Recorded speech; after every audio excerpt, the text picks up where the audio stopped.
Good evening. Lovely to have you all. My name is Chase Robinson. I'm director of the National Museum of Asian Art. Especially grateful to have you on such a beautiful spring day. But we are going to make it worth your while.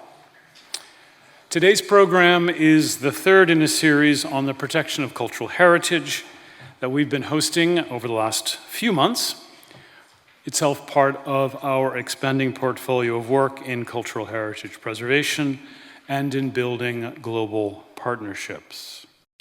We're committed to the topic because, as an institution devoted to arts and culture, we're mindful that culture is what defines us as humans, or as the inscription, which you probably, from where you're sitting, will have even more difficulty reading than I, says, "A nation stays alive when its culture stays alive."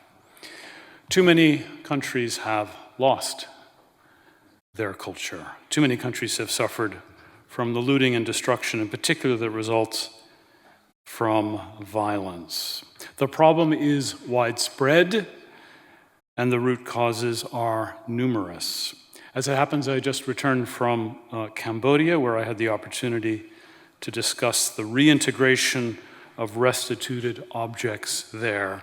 Cambodia, in some sense, is an exemplar or a case study or a work in progress of how a nation recovers its past, how it reconstitutes its self-understanding by repatriating looted objects. Now, as many of you will know, numerous NGOs, government agencies, and funding entities have worked together to protect cultural heritage, particularly in times of military and political crisis. But the problem persists, and perhaps even in some respects, is growing more dire. The Smithsonian, I am proud to say, is a leader in this area. The Smithsonian Cultural Rescue Initiative has been providing training, coordinating responses, and raising awareness for more than a decade. Members of this museum, curators, conservators, and others have also contributed to those efforts. In fact, as the National Museum of Asian Art, we feel a special responsibility not only to continue what we're doing, but to do more. That's why we've embarked on new relationships with countries such as Cambodia, Yemen, and Indonesia, among others, hoping to provide some collaborative learning and exchange opportunities that strengthen our respective institutions and ensure that staff in those and other countries have the expertise to protect their cultural heritage.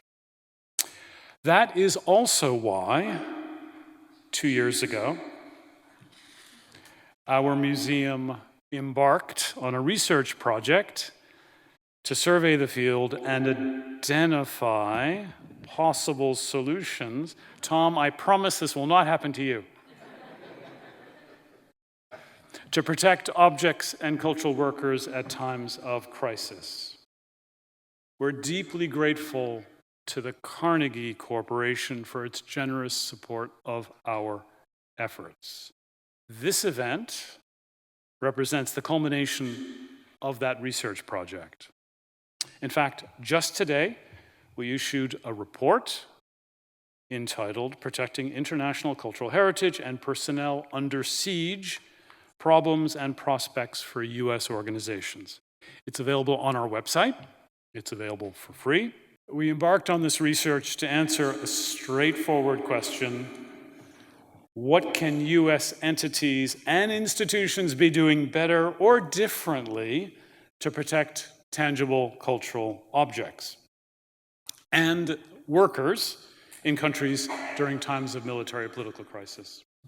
In particular, how can museums, universities, NGOs, and diverse government agencies work together in new ways that may improve the level and quality of response? We have some provisional answers, some of which I hope will be touched on tonight's conversation, but we'll also be spending lots of time over the coming days and weeks and months to discuss our findings and to design how we can work together collaboratively.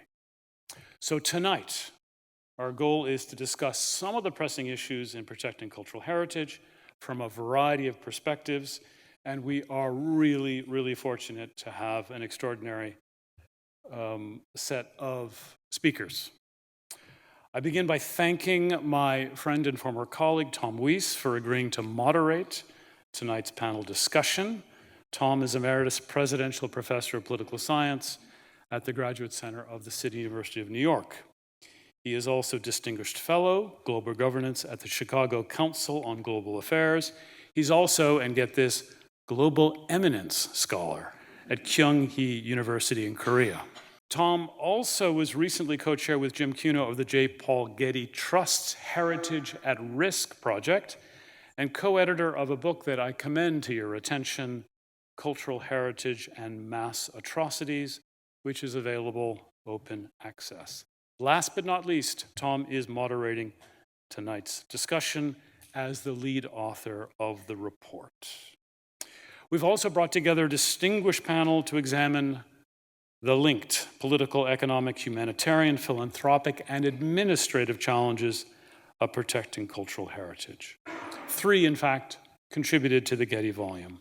Full biographies are available, but I am privileged to welcome to our stage first Irina Bokova, the former Director General of UNESCO, whose foreword to the Getty book discusses why she coined the term cultural cleansing to describe the onslaught against heritage amidst atrocities.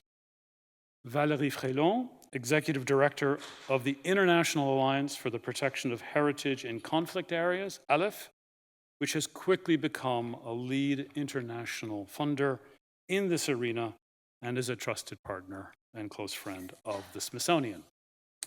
Jennifer M. Welsh, Canada 150 Research Chair in Global Governance and Security at McGill, whose work in the United Nations focused on the protection of civilians and the prevention of mass atrocities, and Gil J. Stein, Professor of Near Eastern Archaeology at the University of Chicago and Director of the Chicago Center for Cultural Heritage Preservation, whose fieldwork has taken him to many of the countries whose heritage is displayed in our collections and about which we will be speaking. With that, I am pleased to welcome all of you to the stage. Thank you.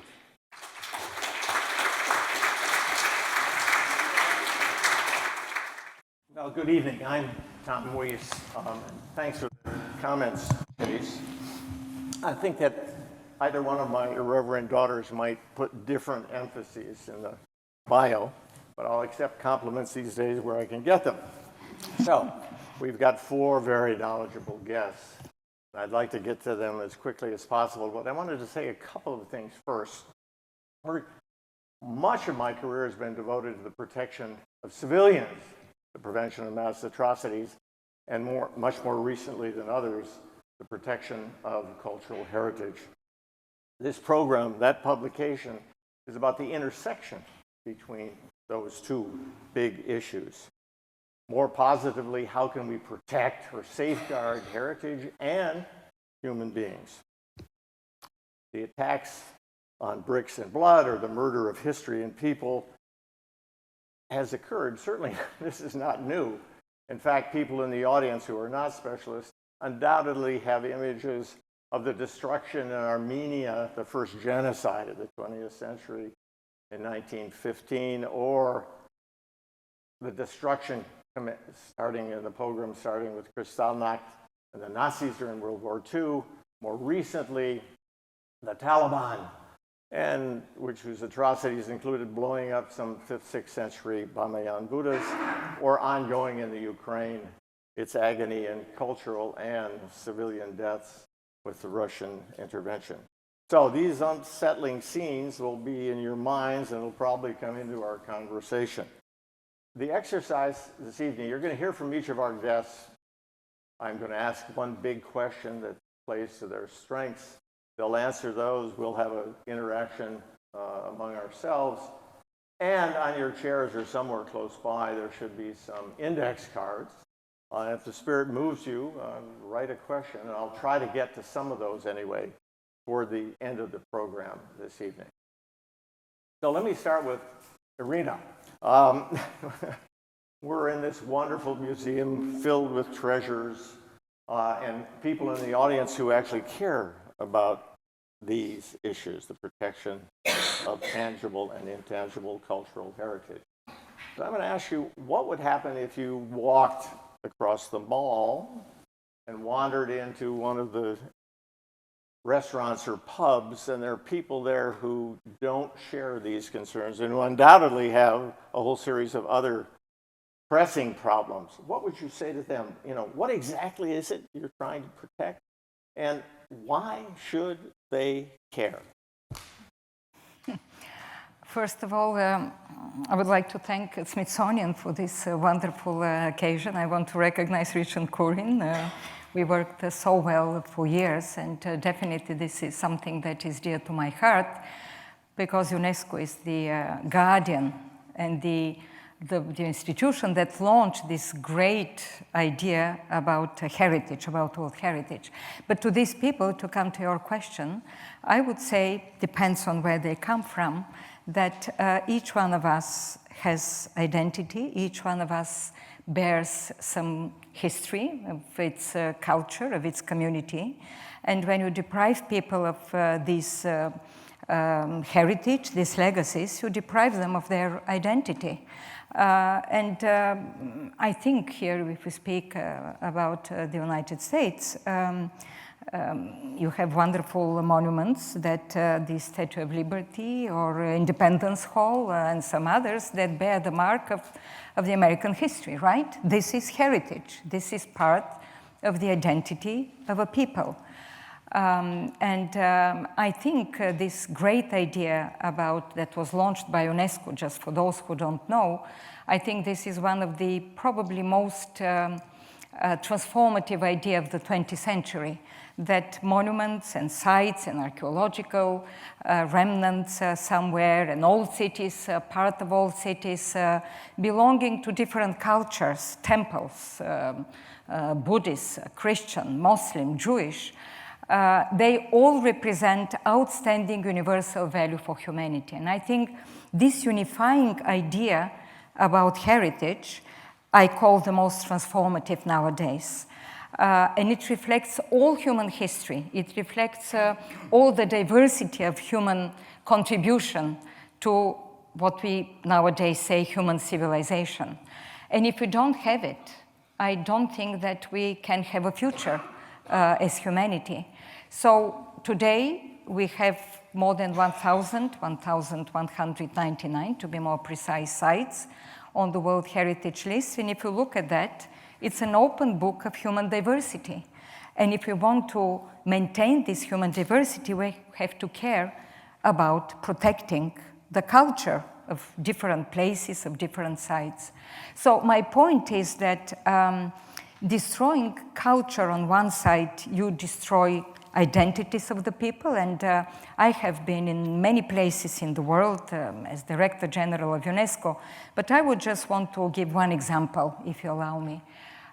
It is when the extremists in Mali, in Africa, when extremists occupied a big part of the northern part of Mali, Timbuktu, which is, has been a place of a great culture with the old mosques and mausoleums and thousands of manuscripts. They occupied and they started destroying. They destroyed the mausoleums. So when they were pushed away by French troops and allies also at that time, and with the then President Francois Hollande, he invited me to go there, and we were staying there, and we in Timbuktu, and the local people were devastated by this, and I promised to restore. 2 years later, I went back, we restored the mausoleums, and I can say that when I was meeting with the local communities, the leaders of the local communities, I have never felt such an emotion. I had the feeling that I'm giving back their identity. To that extent, it was important also for them. Well, thanks, Adrienne. That's a good way to kick off our conversation. I'm going to turn now to Valérie. There, as we know, there are many persons and institutions of goodwill who come to the rescue of cultural heritage. In the report to which Chase referred, one of the problems identified is actually there are too many of these, or some people felt that there were people tripping over one another, etc. So, Alif, which is considerably easier to say than the entire title of your organization, the International Alliance for the Protection of Heritage and Conflict Areas, you're the kind of new kid on the block in some ways. And so I would wonder if you could just share the first 6 years of experience. You know, why was it created? What do you do that other people don't do? And where have you succeeded? But I'm also very interested in where you've fallen flat on your face and how you think that you and other institutions should operate differently in the next 5 to 10 years. So first of all, thank you very much for inviting me. It's a great pleasure and a great honor to be here in Washington, D.C. Thank you to the Smithsonian. Allow me to thank my dear board member, Richard Curran. First of all, I will get back to the question you asked to Irina, because I have a very interesting short story to tell. I was in Mosul a month ago. I've been a couple of times in Mosul, so I was in Mosul a month ago because we have rehabilitated a lot of sites in Mosul. And it was for the inauguration of a mosque. And after the ceremony, we saw a woman, an old woman from Mosul, at the entrance of the mosque, and she was crying. And we asked her in Arabic, "Why do you cry?" And she said, I used to live nearby, but my house was damaged by the war in 2017. And that's the very first time that I come back. And I'm so pleased to see the mosque rehabilitated, and it's so beautiful. I'm crying because it's so beautiful. So I think that's exactly why we work at ALIF, and that's our raison d'être, actually. So ALIF was created in 2017 at the initiative of France and the Emirates. And I would say that for the French bureaucrat like me, it was quite challenging, and with my board, to launch a new international organization. So our first success was to launch a new international organization, even if we are a very small one with only 20 people in Geneva. Second, we were able to demonstrate in 6 years that we are able to work in the most difficult areas, which are the conflict areas. You know, when we launched ALIF, I'm sure that no one thought that it was so difficult to work in conflict areas. So, and we have been able to support 450 initiatives in 35 countries in 6 years. And 200 of them are in Ukraine today because we are very active in Ukraine. And I want to thank my former colleague with us today, Maya Kominko. She works a lot on this. And half of our projects are now completed. So working in conflict area, it's a big challenge. We were also able to be very agile and very active because we are a small organization, because we have very short decision-making process. So we were able to work very quickly in Beirut after the blast, in Ukraine since the outbreak of the war, and now in Syria, in Morocco, in Libya after the earthquake, after the flood. So we have this agility, which is a necessity to work in conflict areas. And another success is that when we started ALIF, we were only 10 member states and private donors. We doubled the numbers, but it's never enough because the needs are huge. So, but it's part of our success. And I do think that if we were so successful, if I may, it's because we have an entrepreneurial mindset. Thanks to my former chair with an American philanthropist, Tom Kaplan, I learned a lot with this businessman, and you know, it was the encounter of a businessman and a French bureaucrat, but it worked. and so we have this spirit which comes from the US, I think, but we also have another spirit which comes from Switzerland. It's our neutrality. And to be neutral is also key to go everywhere. And when you see that at Alif, we have France, the Emirates, Saudi Arabia, we have China, we have private donors from the US, everyone agrees on one thing. We have to go there, and we were able to go everywhere, mostly everywhere. There is one place where we can go, Almira. It's too complicated, but we are everywhere. So that's part of our success. And if I may, because you also asked me to talk about regrets or failures, I would talk about challenges. And I do think that now we have a couple of challenges to face. The first one is that we need to develop projects that have a bigger impact locally.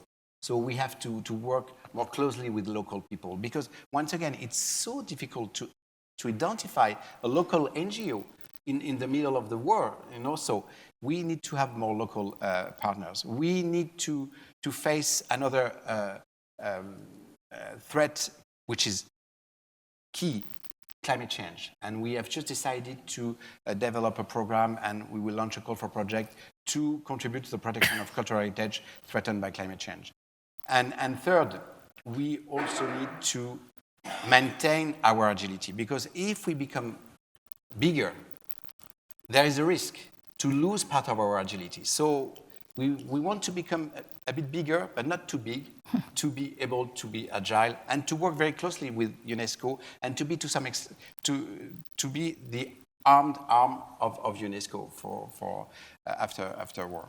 So just to conclude, I would say that once again, which is key with Alif, is that we have been able to fill a gap, which was the reason why we were created.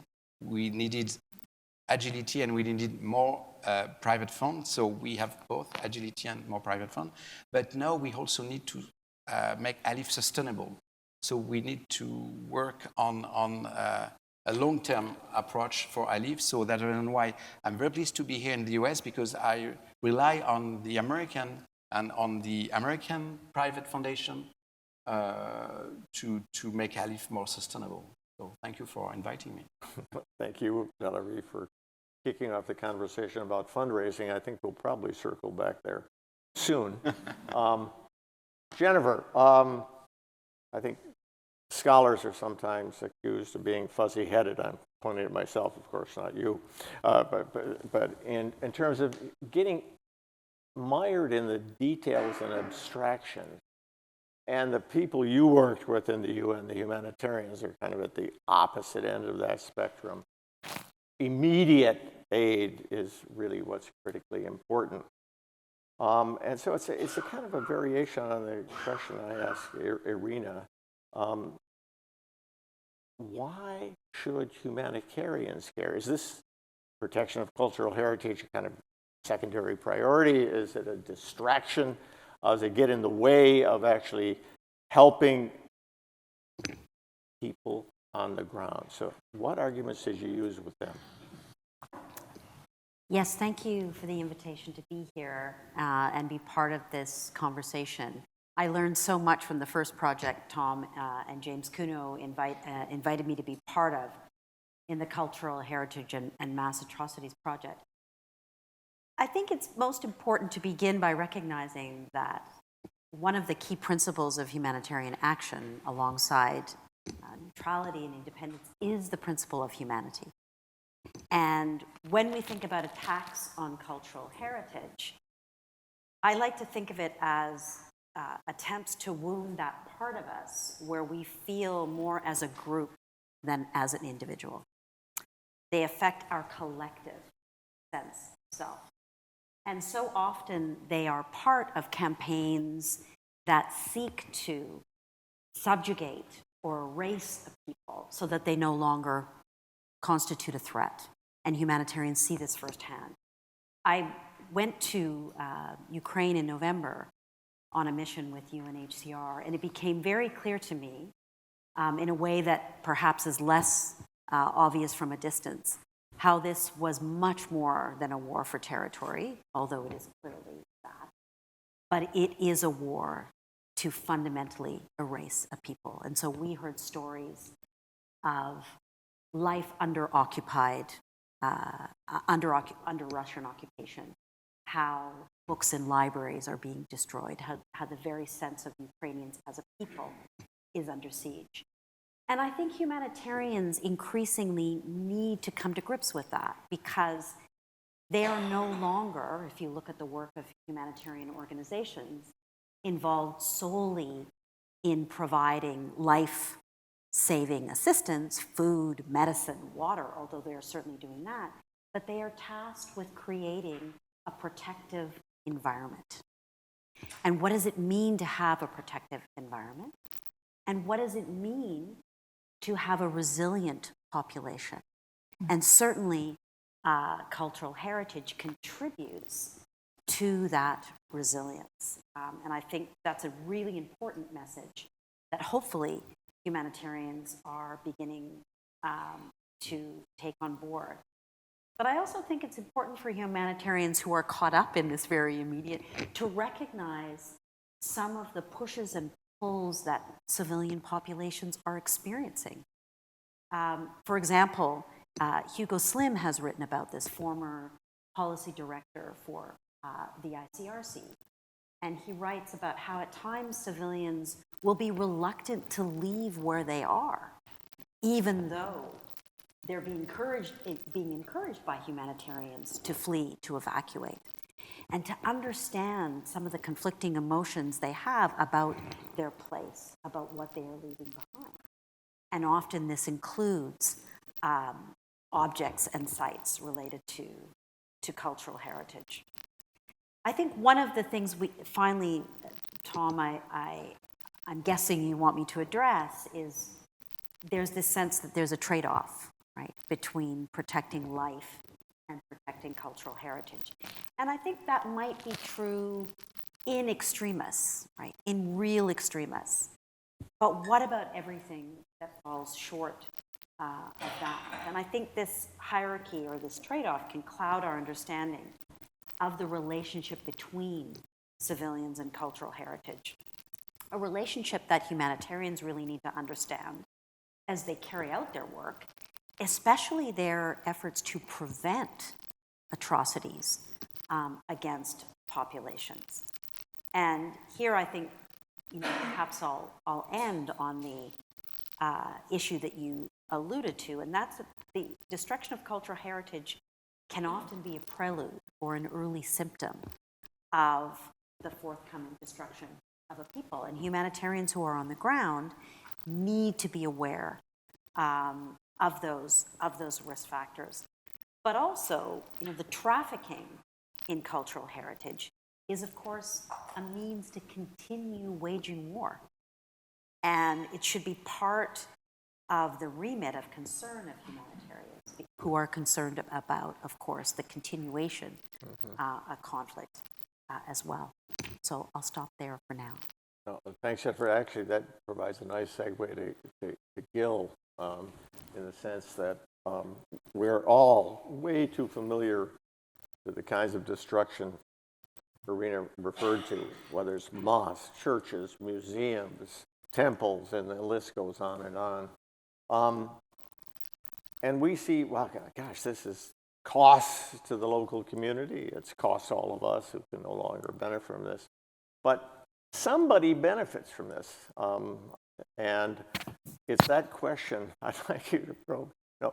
Who benefits from this? What's on the asset side of the thugs we all agree are bad guys? But what are the calculations they make that foster the continuation of the kinds of destruction we're all abhorred by?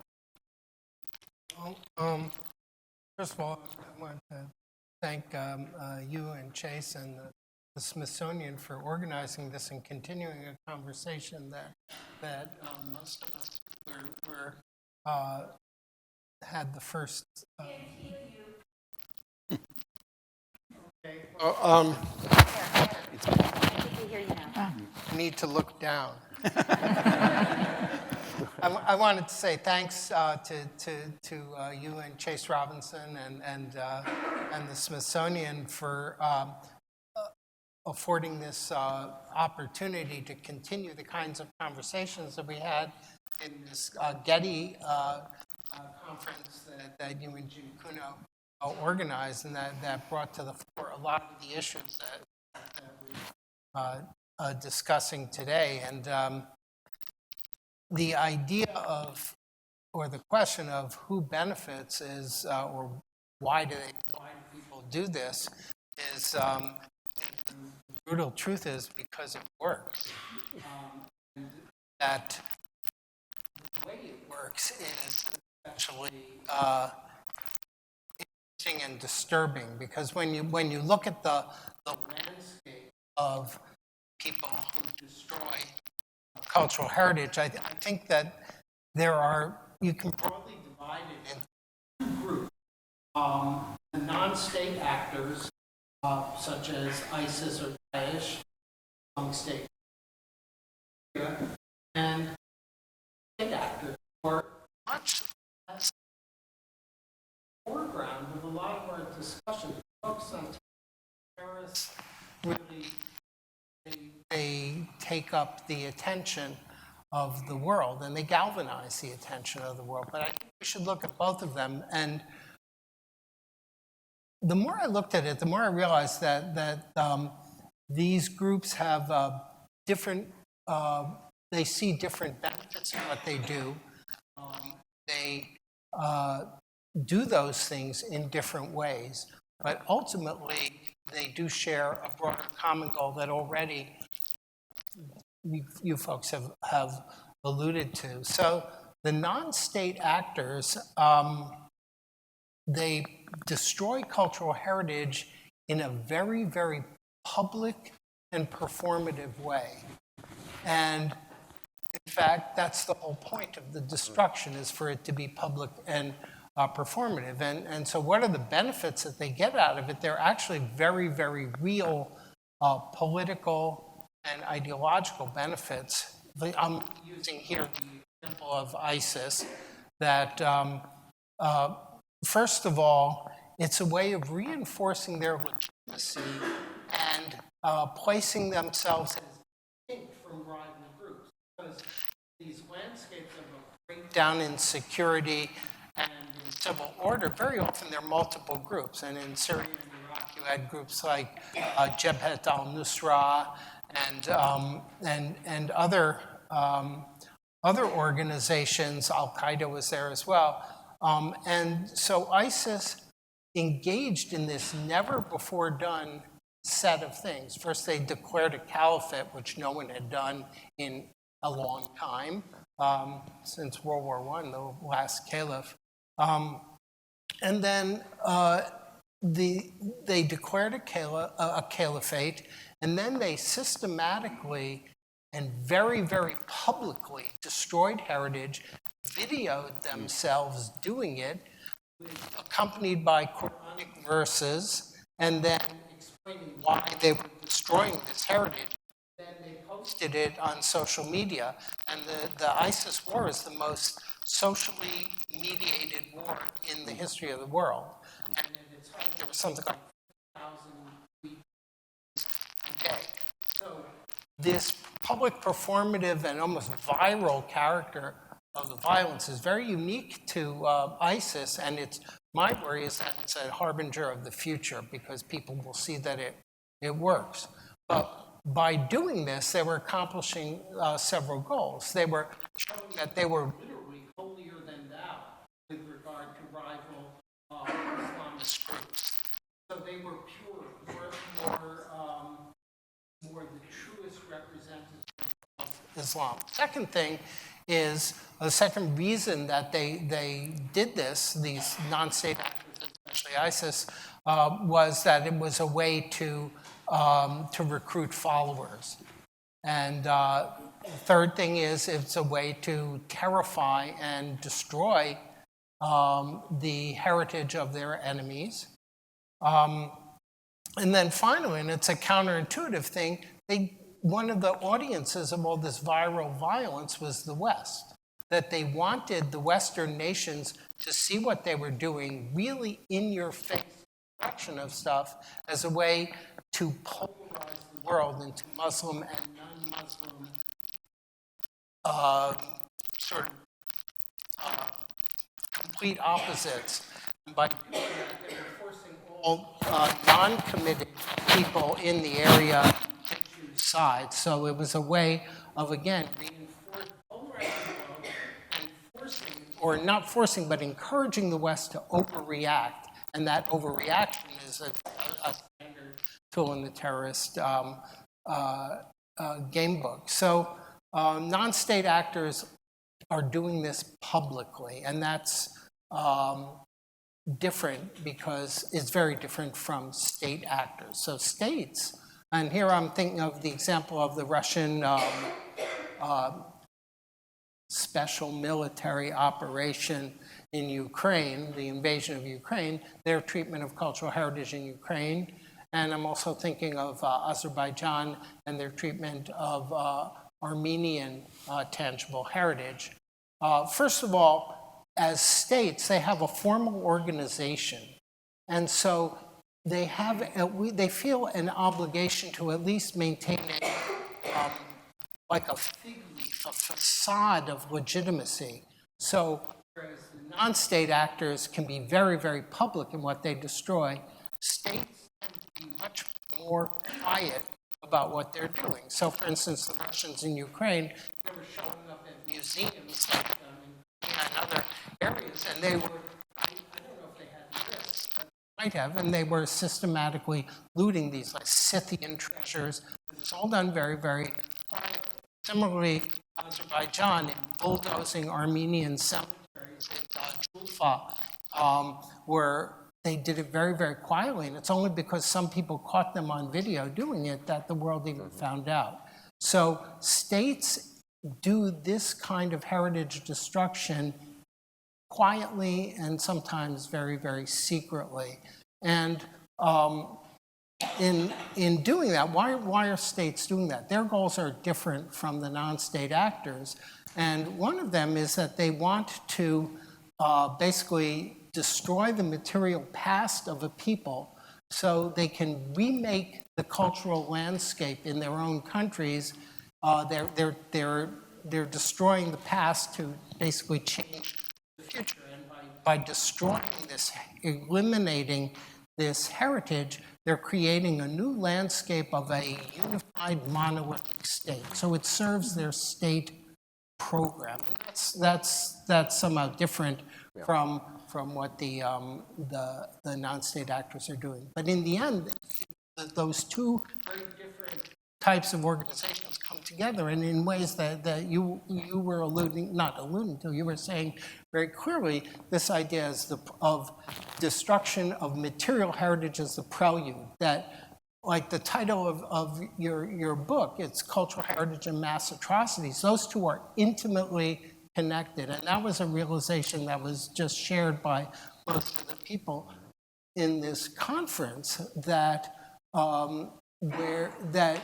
by destroying the material foundations of memory and identity, like Irina was mentioning, you weaken and divide people, and they lose this kind of collective identity, and therefore that's the first step towards the physical genocide of those people. So these two very different kinds of organizations converge in their ultimate aims. Well, this exercise to murder history and murder people, Gil has used an expression, it pulls on some of your most recent work, Jennifer, on non-state actors. People who think international humanitarian law or the laws of war actually matter. Non-state actors are not exactly likely to be signatories or look at the signatories as authorities. But some of your recent work suggests that maybe I'm wrong, that you can actually get non-state actors to pay attention to the tenets of international public law. Yeah, I mean, I think the first thing to say, and it's often not fully appreciated, is that non-state actors have obligations under international humanitarian law. They're not the same, identical to the obligations of states, and they can be held accountable as individuals for what they do if they commit crimes. As if we extend the case of Timbuktu, we see that, this was an instance in which international criminal law was galvanized around that. But, Gil has given us a really graphic illustration of what some non-state actors do and why they do it. What's interesting, I think, is that there's an array of these actors. So you have at the extreme ISIS and terrorist groups. You also have non-state actors who are, if they have aspirations to create a sovereign state, not like the caliphate, but a sovereign state that is more recognizable in the society of states. If you think of, say, the Kosovo Liberation Organization or others who seek statehood, they're much more concerned about their legitimacy. They're much more concerned about their behavior. They have more of an organizational structure. And here, I think sometimes the culprit is simply lack of awareness of what the laws of war require. And so organizations like Geneva Call that work with non-state actors are trying not necessarily to have them sign up to international values that they don't recognize, but to draw on their own codes and norms and connect them to laws that would protect not just civilians, but cultural heritage. And then I think the other piece to remember here, and I tried to say this in the chapter I wrote for Tom's book, is that sometimes, not always, not often, non-state actors are part of the solution, right? That they can, if they're engaged in a conflict setting, be the protectors of cultural heritage. And that's important for us to remember, because like Gil, I think so often in this discussion, we hold up the nasty non-state actors and we let states off the hook, where it is often still state militaries. I mean, certainly if we think of the Syrian military, that are some of the greatest violators of international humanitarian law, including the law relating to cultural heritage. May I jump in here, Tom? Please. No, because I think what Elizabeth said was Jennifer, was very, very important, and what Gil was saying. In all this conflict, indeed, there are non-state actors, and I'm looking at probably more from the intergovernmental point of view, from the UN point of view, but it's important because in these cases, you have to reach out to those who can do something on the field. And particularly with Geneva Call, because Jennifer, you mentioned Geneva Call, for the first time we signed an agreement. And Geneva Call, for those who don't know, it's an NGO based in Geneva, which is working with non-state actors. As we say, they extended the international legal system. It was not recognized strictly, and they were severely, and still severely criticized and not recognized by some governments because they are reaching out to terrorist organizations as some of these governments are looking at. They were working in Colombia, they're working in Turkey with the Kurdish, they were working in some other places, but precisely because they can reach out to those places where neither Relief or UNESCO can go, we signed this agreement, and it was quite positive because we reached out very positive results of talking to the local people and explaining them why they should protect their heritage. And this is where I think the link between the humanitarian and the cultural, so to say, the heritage concern, were coming together, or the work of the International Red Cross and the Red Crescent, because they are neutral, they go everywhere, but they were not actually concerned with the protection of heritage. So reaching out to this type of actors was important. Now, I have to say that it is not easy because UNESCO was criticized, and I was criticized by some governments, saying that I'm doing just the wrong thing, albeit strictly speaking legally, According to one of the humanitarian conventions, the 1954 convention, that is about protection of heritage in war, it is written that all parties to a conflict. If you say all parties to a conflict, it means governments and others, non-state actors. But still, the pressure of some governments made that UNESCO stop this cooperation after I left. So it's not easy, but I think the idea of reaching out to partners who are outside the box is important in such situations, and this is what we were trying to do at those times. Just a one Please. finger. Well, even 2 fingers. Just That's one okay. finger quickly.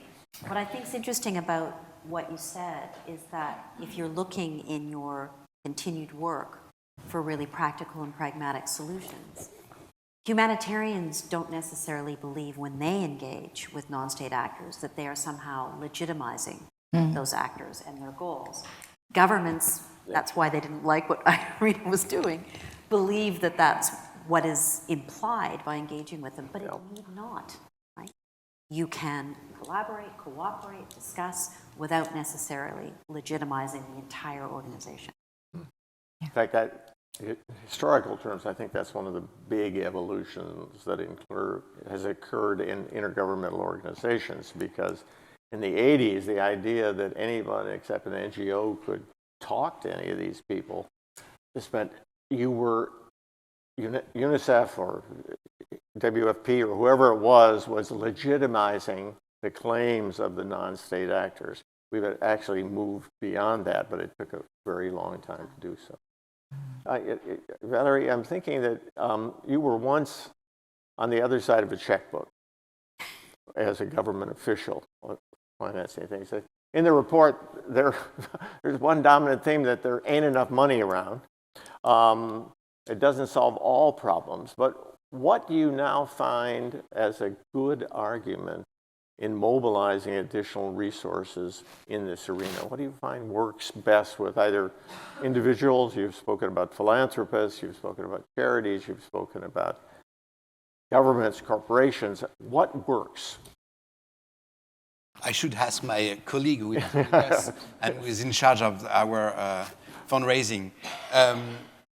To be frank, it's still very complicated to convince people to put money in the field of cultural heritage protection. But I definitely have seen an evolution between 6 years ago, when I started to talk to the EU, to the US State Department, and so on. There was some skepticism at that time, and now they are much more interested in working in the field of cultural heritage protection, because they saw that it was not only it was an issue which was not only behind us. It was not only Daesh. It was not only the terrorism. It's a current issue that we see in Ukraine, between Armenia and Azerbaijan, in Yemen, and so on. So I have the feeling that states, private foundations are more and more aware of the necessity to fund this sector. To me, we need to show that we are able to propose very concrete actions on the ground. I think that to me it's a very key way to convince people to put money in this field. At the same time, we also need to show that it has an impact, an economic and social impact, an impact in terms of capacity buildings, in terms of intercultural dialogue, which is quite difficult to demonstrate. And we need more data, we need more example on how can we make links between cultural heritage protection and intercultural dialogue and peace building. And that's something that we are working on at ALIV to see, and maybe we're ready to fund surveys on this topic, which is very key for us, to have more arguments, to have a better case for support, actually. Actually, I shouldn't dominate this, but what is it in your equation? What are the benefits that are there? I mean, one of the things we're going to be talking about over the next 2 days is what kinds of either fundamental or applied research might help your philanthropists make decisions. And I think, to be fair, development economists have made some steps in this direction to try to say, well, we put this down, here's the kind of benefit we should expect, could expect, and if you don't, go elsewhere. So what's happening in our field, in the cultural heritage protection? So to me, we need to have more research and more applicable research in two fields. It will help us. First, this field of more data on the impact, economic impact, political impact, cultural impact, and so on. And the other one is to have a research on what, for instance, what is the impact of climate change in different countries for the coming years? Where are the areas which are the most vulnerable regarding potential conflict? Because if you want to develop prevention measures, we need to know in advance. Of course, it's a bit complicated now, but I mean, we need to have a better view of the concrete impact of climate change and potential conflict in different countries, and it will help. Again, please. I would add in this area of research and in this whole process, and the combination of research, but also this question of engagement of non-state actors.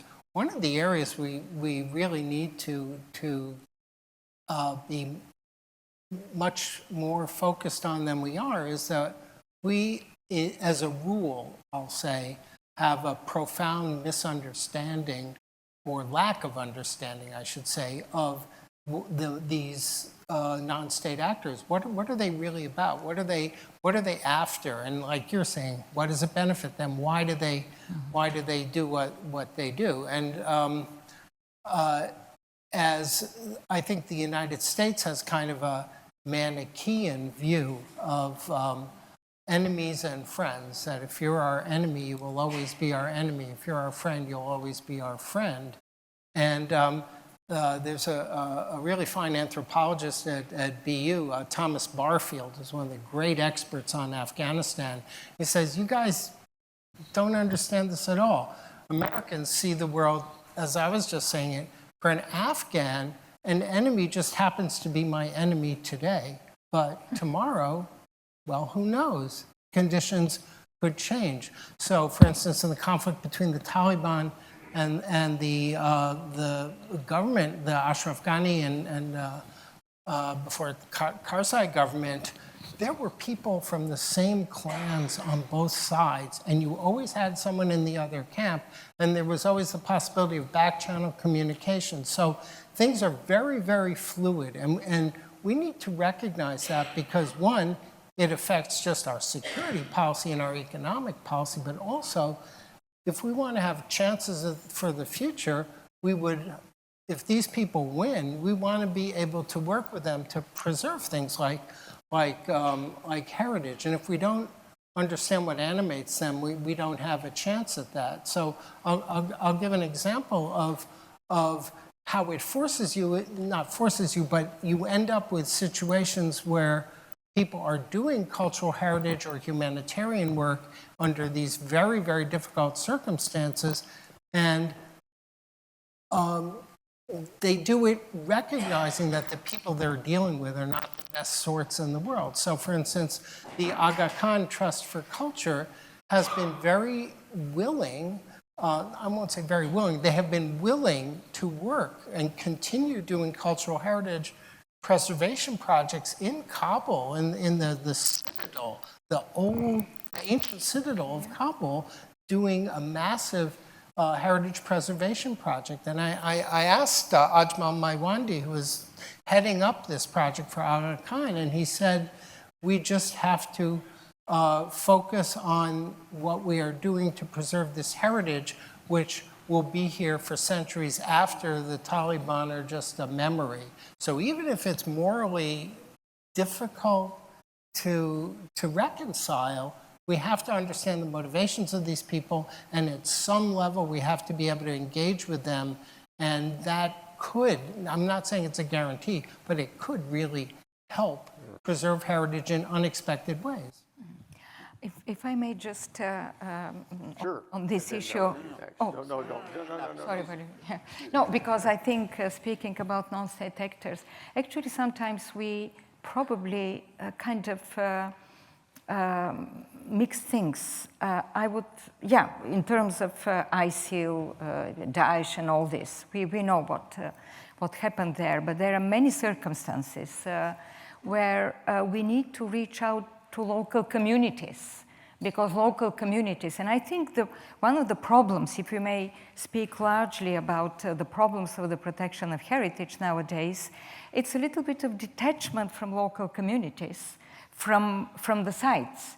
And of course, the most difficult part is where the predominant culture does not actually embrace a particular monument or site.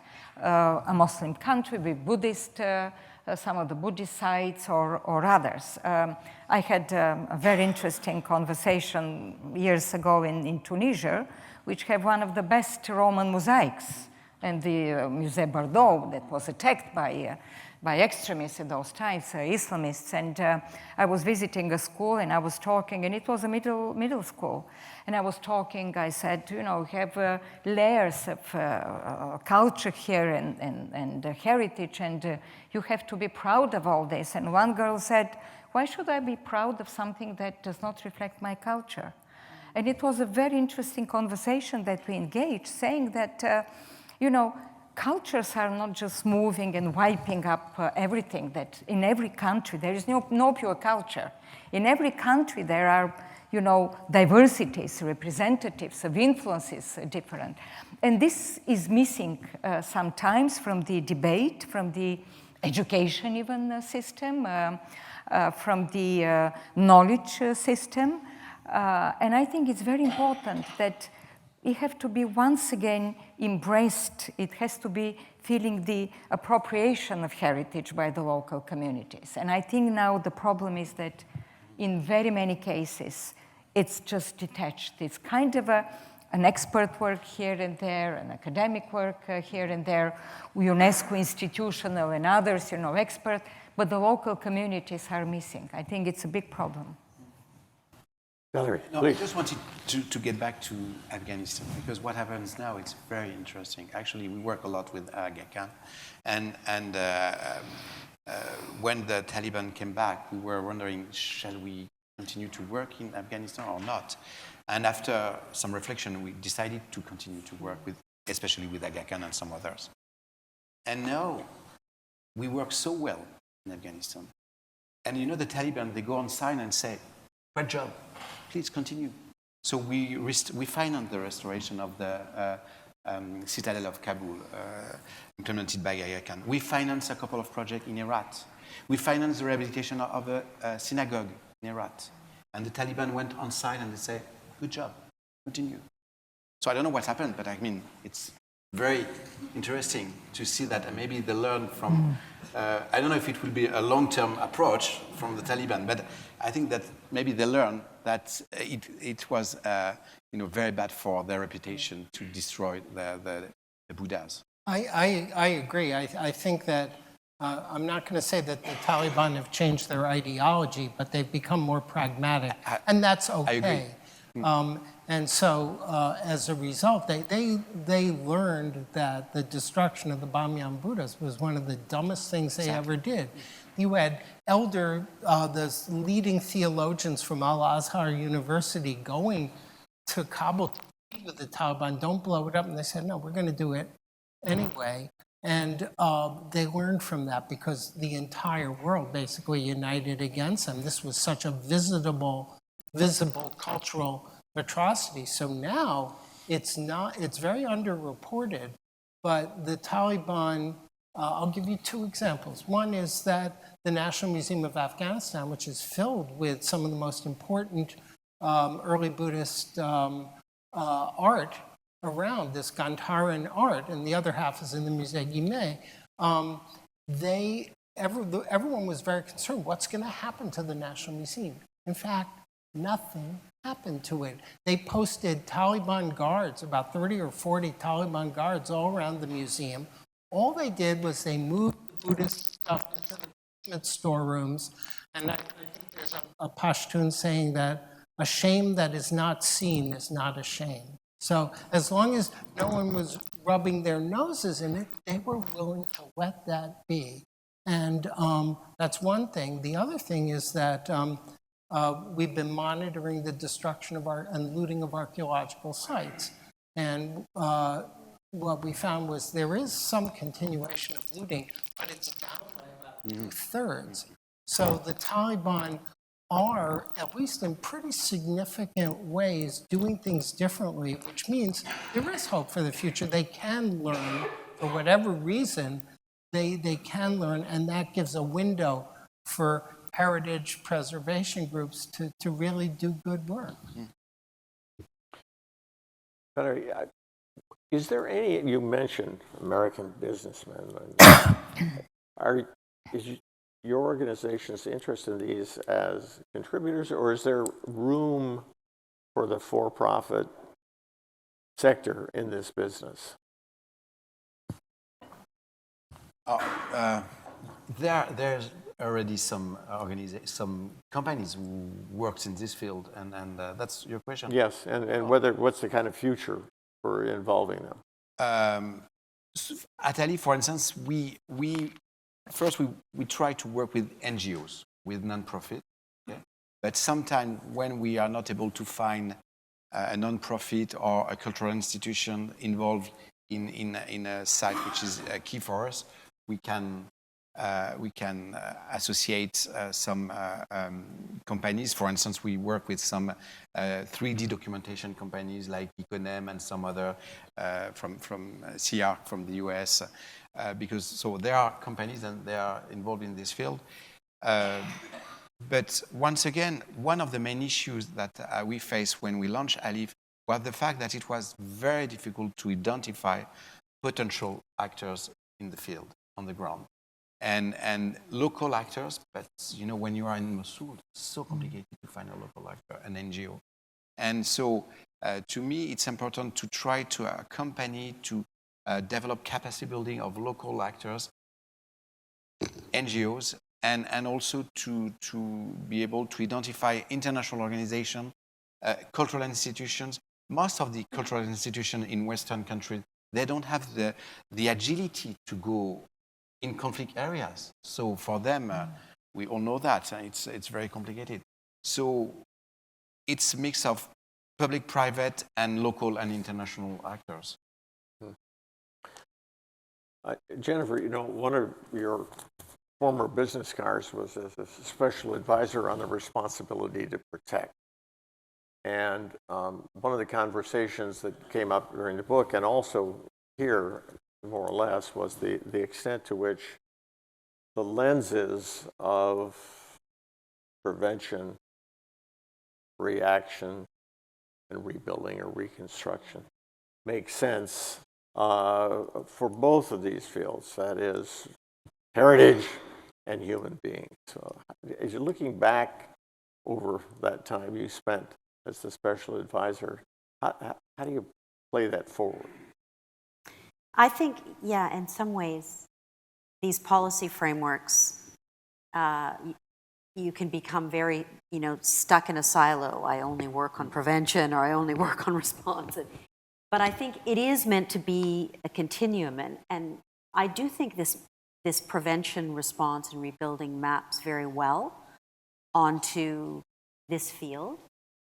I would also say two other things in relation to that. I think one of the things I learned as special advisor is that prevention never stops, right? It's not that we have a prevention phase and then we're in response. Even in the midst of conflict, when you have already had heritage destroyed, your goal is still to prevent another attack. Mm-hmm. So prevention is something that is ongoing, and that you always need to have a mindset of a responsibility to prevent. Who has leverage? How can they use it to continue? I think is really important. The other comes back to something Irina said, and in the era that I was special advisor, it was very much about international actors protecting directly or assisting states to protect. And I think one of the changes we've seen over the last 5 to 10 years, partly as a result of the really mixed the mixed effects of big international first efforts going into another country as internationals, is this idea of empowering local actors. So in the field I work in now, there's a huge wave of research on civilian self-protection. What do communities and civilians do themselves to try to protect their families, their environments, and how do international actors support that? Rather than trying to come in and protect directly, how do they support these strategies? And first, something Gil said, how do we understand those strategies? How do we understand what they're already trying to do, and then how do we support it, buttress it? And I think, one of the interesting things about Valérie's work is that you have to be embedded. Organizations need to be embedded on the ground in order to have that understanding. And this is where, some big international organizations fall short. UN peace operations, for example, are in the field, but not always very locally embedded. And so I think this is, if we are going to take seriously this idea that we want to engage with local communities, we need to think about some of those complexities. But there were some good developments in that area. Coming back to Mali once again, but there are setbacks, of course, when for the first time the peacekeepers, Security Council decided to include into the mandate of the peacekeepers the protection of heritage. Yeah, exactly. And not just the protection of heritage, built heritage, but intangible also. And it's a very interesting story that we don't speak about intangible heritage here, but we have to know that today the notion about heritage is much bigger than just the built heritage. The sites, the buildings, the old towns, it's the intangible heritage. It's all the traditions, the oral, the stories, the spaces that are transmitted. And in many cases, they are linked. There are societies and communities which do not make a big difference between tangible and intangible heritage. It is the way their culture has been created and the way they see the world. So from that point of view, it was a unique example, very interesting, that in the peacekeeping operation in Mali, there was a unit there in Bamako which was about intangible heritage, because it was so important for the local people, for the recovery, for the resilience, for the reconciliation also for the future. And it's a very interesting story that Mali, they have one of the first constitutions, democratic constitutions, Manden it is called, which is oral, but it is the first ever known in the world where there was decisions about human rights, about democratically elected local officials, of how they govern themselves. Very interesting. And it plays a hugely important role in their self-governance. And the peacekeepers, this unit, was trying to restore something that was destroyed, prohibited and destroyed by the extremists. So it's very interesting. You can do a lot of things if you open your mind and if you really put the dots together between humanitarian concerns. We are speaking about looking at the cultural heritage, but in a broader kind of a term of relevance to the local people, and some security and peace issues. Yeah, actually, at least. So one of the questions from the audience, let me try to rephrase it in the sense that building on the local community, we all are very well equipped to talk about that. We don't really have all that many examples of making this work. And so, Valérie, one of the questions that came forth is there a role for your organization in trying to build sustainable livelihoods behind the scenes in the restoration of cultural heritage? Is there a way to sort of build a better local capacity as well? So, when we launched ALIF, we had to show that we were able to do concrete things on the ground, because my feeling is that sometimes there were a lot of initiative, but it was only about awareness raising or capacity building, not really linked to concrete actions and concrete restoration. So the first objective for ALIF at the very beginning was to have a before and after. So a concrete rehabilitation, which is once again very difficult. I'm sorry to say that, but we can talk about communities and so on. That's true, but it's very difficult to work on cultural heritage protection. And now, after 5 years, we want to have a better long-term approach. And we want to, of course, be more part of the capacity, local capacity building and so on. So that's the reason why, for instance, we will launch a call for project dedicated on cultural heritage protection against climate change. We will have a better, place for local action, local development, local impact, and so on. And we will see. Of course, for us, the main objective is to have a sustainable project, is to be sure that at the end of the project, for instance, it will be regularly maintained by the local people and so on.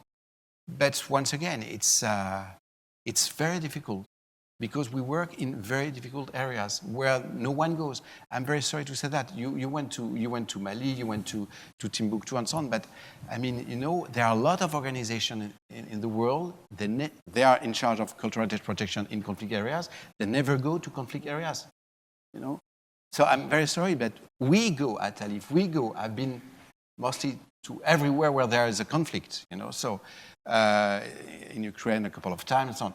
So once again, it's very challenging. So we can't develop it like, we are in Paris, or I don't know, in Geneva. Yes, no.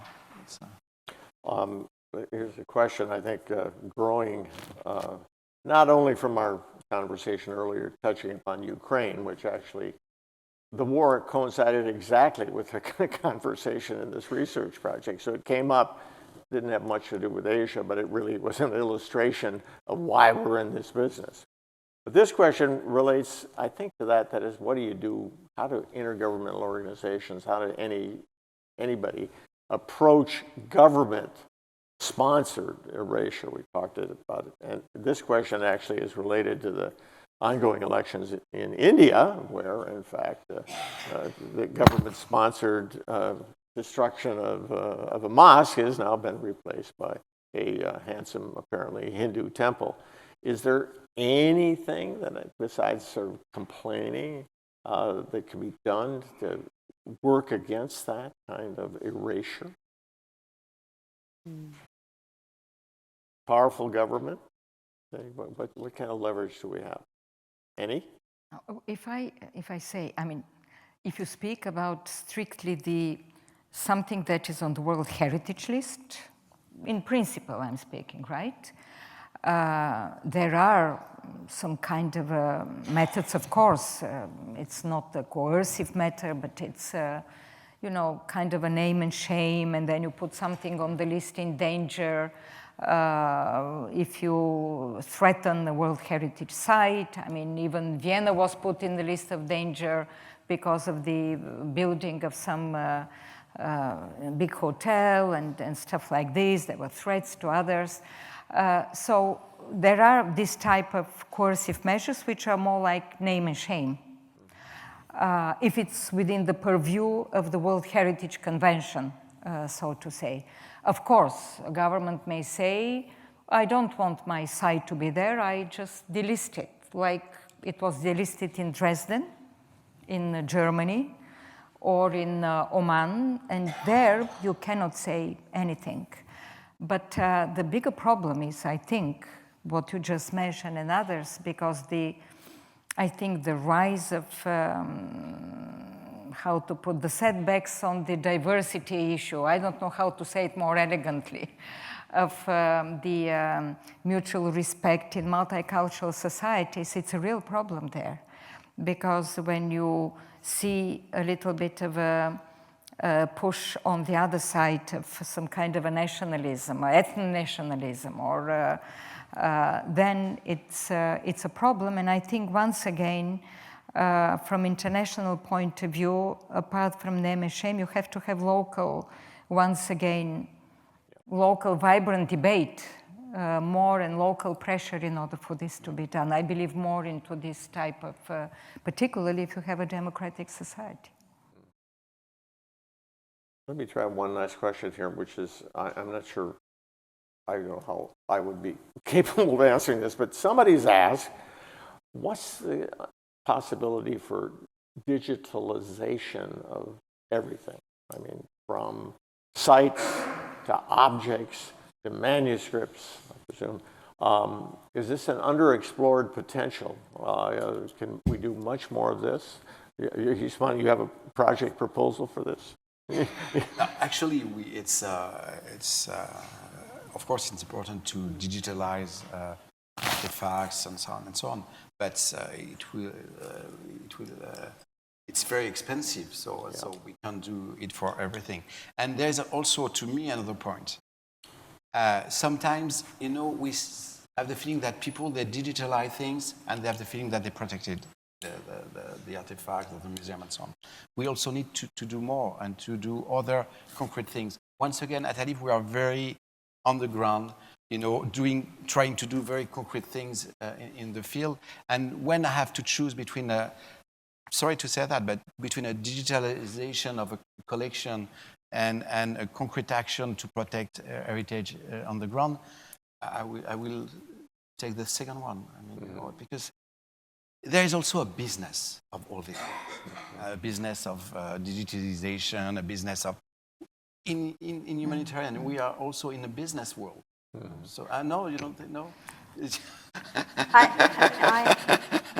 No, sorry, I'm not very politically correct, but I mean. I would answer this a little differently, but. Sure. Well, what I was going to say is that I think that there is a tremendous groundswell in what I'd call preservation through documentation. And by that I mean digital documentation. And it's not an either-or thing. Jennifer was talking about the idea of prevention. And basically, this is something that we can do, and just plain 3D scanning or scanning, okay? Two-dimensional scanning of manuscripts, for instance. It's vitally important. And for instance, every museum in the world should be doing a crash program to conduct a digital inventory of their holdings. Just digitize all your registration cards. Have a digital photo of it, because that's the most important way that you can insure yourself against the loss of knowledge, the loss of these iconic objects. Even if they're physically destroyed, at least the information is preserved. The Natural History Museum in South America that was burned down, they had no records. The loss is incalculable. And we think, in the West we're so developed, we don't need to do this, but we'll help, these countries. Yes, that's important. Everyone should be looking in their own backyard to digitize this. So the potential of our ability to preserve heritage is actually enormous through digital documentation. So I think it's an excellent question, and what it's just underreported, but there are projects all over. Econem is one of the best examples, actually, of an organization doing this at the site level. But there are many different levels that you can digitally preserve heritage. It is. Well, it's nice to end on an upbeat note, so I'm going to stop there. Can I just say? No. Okay. No, European Union, after the burning, the fire at the Notre Dame, which really moved all the world, Notre Dame de Paris, took a very concrete program of digitizing of European heritage.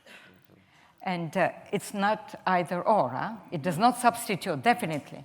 But it's very important. But there is a very concrete program with the timelines, with financing, in order to digitize European heritage. And I think it's a very good idea that they took, European Commission. Well, in the either or category, we either end or we don't eat dinner. So I'm going to propose ending.